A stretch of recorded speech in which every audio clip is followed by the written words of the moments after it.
Yo, welcome to the show. Welcome to the Social Sunshine Podcast. I'm your hostess, Brittany Crossan. Welcome back for another episode.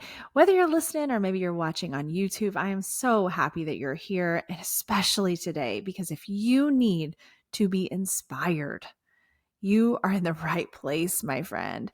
Today's guest is going to inspire the hell out of you. Her story is absolutely incredible and mind-blowing, and I am so very thankful that she said yes when I invited her to be on the show. Jess Buchanan is a teacher, an author, a humanitarian speaker, and a survivor. Okay, get this. On October 25th, 2011, while on a routine field mission in Somalia, working as the education advisor for her non-governmental organization, Jessica was abducted at gunpoint and held for ransom by a group of Somali pirates for 93 days. Forced to live outdoors in deplorable conditions, starved and terrorized by more than 24 gangsters, Jessica's health steadily deteriorated until, by order of President Obama, she was rescued by the elite SEAL Team 6 on January 25th, 2012. Let that sink in. I have chills even reading that to you. And I've already had this conversation with Jess. I've already done this interview. And I still get these chills every single time I read back over what she went through. And the reason that I'm having her on the show is because you may be thinking, this show is about social media, Brittany. That sounds like an amazing story, but what's the connection?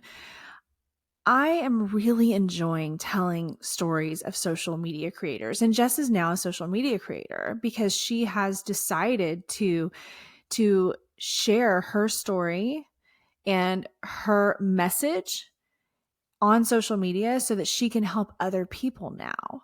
So having her come and share her story, her survivor story, but then also we link it all together of how she then made that decision to start sharing it on social media, the impact it's made on people, and also the impact that it's made on her business, because she is a New York Times bestselling author. She now has her own publishing company where she's helping other people write and get their stories out. So it's a really cool like puzzle to put together when you're going to hear her story of what she went through when she was held hostage, but then how she then has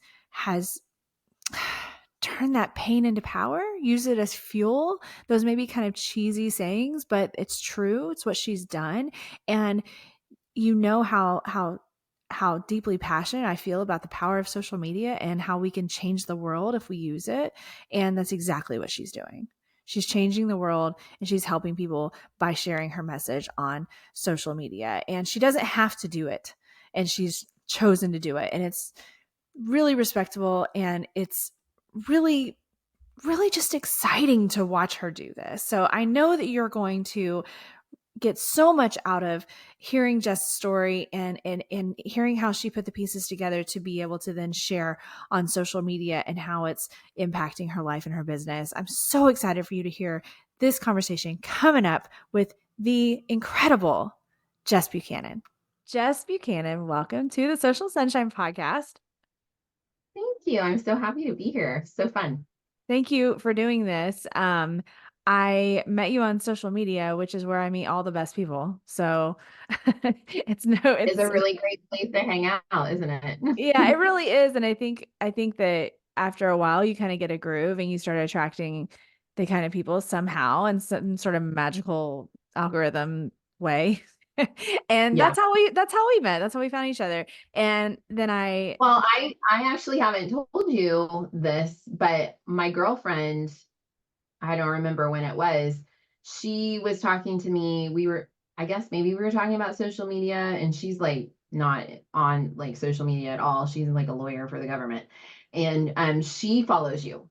And she was telling me about your account, and she was like, you need to go follow Brittany because I think you'd really like connect with her message, and she just loves like what you did. So I sought you out, and that's how I found you. So I oh, actually started following you. that's so nice. Oh my Mhm. God, I love to hear that because you don't always know, right? Like you put Never, things out there and you don't know. Like sometimes people will be never. like, they'll message you and they'll tell you something, but you don't always know. So that's so nice. Oh my, Yeah. well, Tell her thank you, or she's listening or watching. Thank you. Thank you for I'll tell her. hanging out She'll with me probably on. get it faster if I tell her.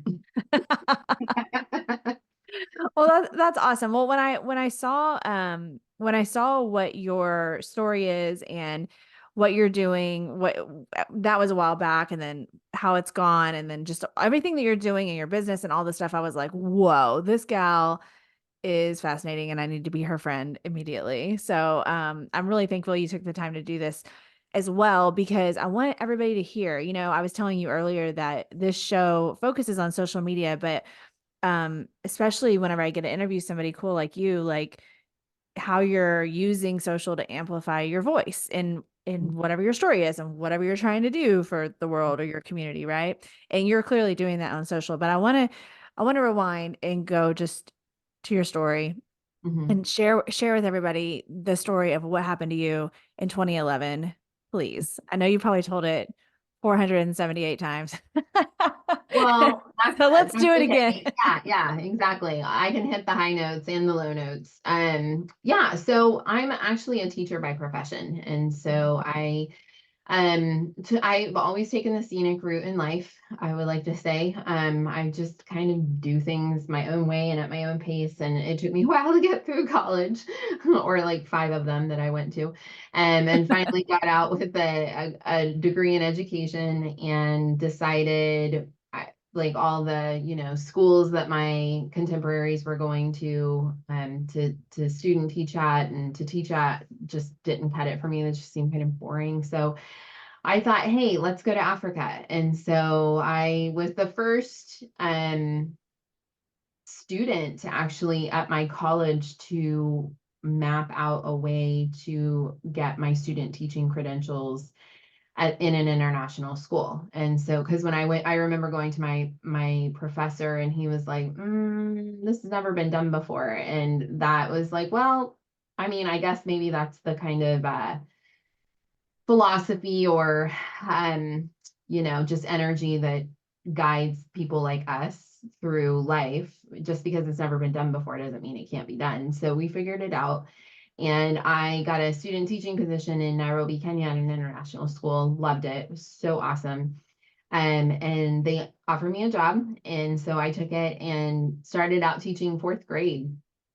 And of course, not of course, but as luck would have it, I met this cute Swedish guy in a really trashy nightclub one night about 2 months into my Perfect. contract. Yeah, right. I was out with some girlfriends. And he was a bad dancer. And so we started talking because I was like, this isn't working for me. And we've been married for 15 years now. And Oh my gosh, I'm married to a bad dancer as well. which is ironic because you're such a good dancer. I know, like he's just got to really step up his game, but I don't think it's ever going to happen. I like to dance, but not the way you do. So I mean that's impressive. Um so I like to kind of bust his balls about that. But he doesn't agree with me, but of course he doesn't.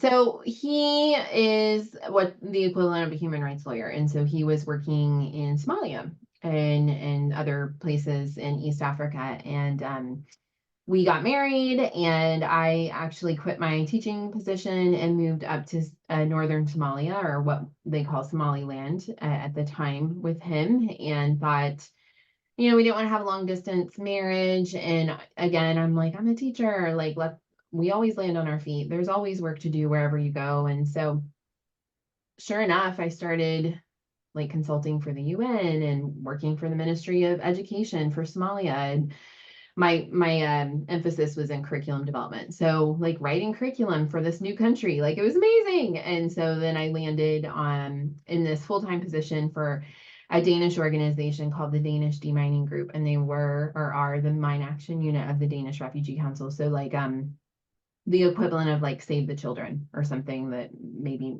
more Americans are familiar with.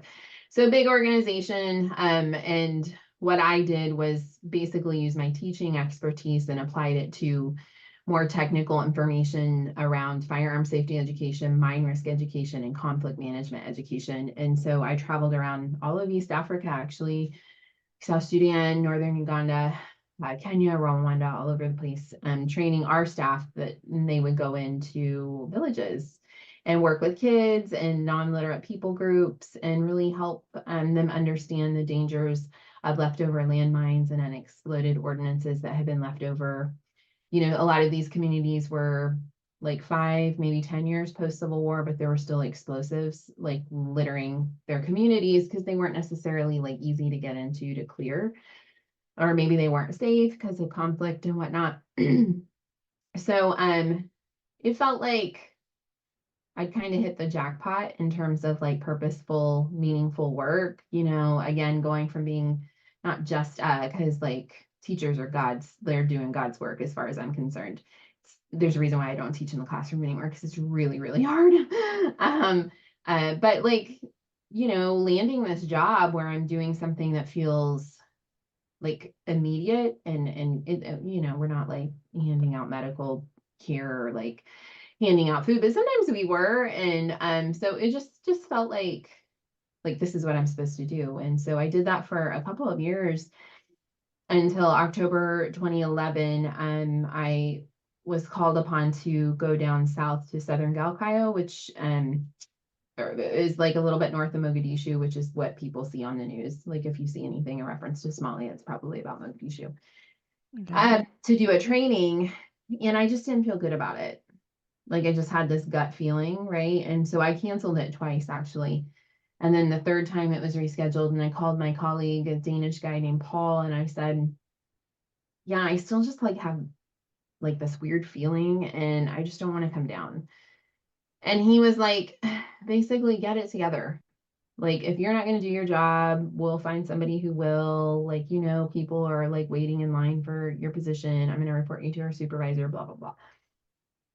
So I get off the phone. I talk to my husband, who's been working in Somalia for like a decade at this point. And, I mean, there are like known risks, but we also are told that as like aid workers or expats, development workers, whatever, we're not typically the target, right? It's just kind of like being in the wrong place at the wrong time. So, I naively assumed that my organization was giving me all the information that I needed in order to make the best decision possible for my own safety and security. And thought, I'm a school teacher who grew up in the middle of a cornfield in Ohio. What's the worst that can happen?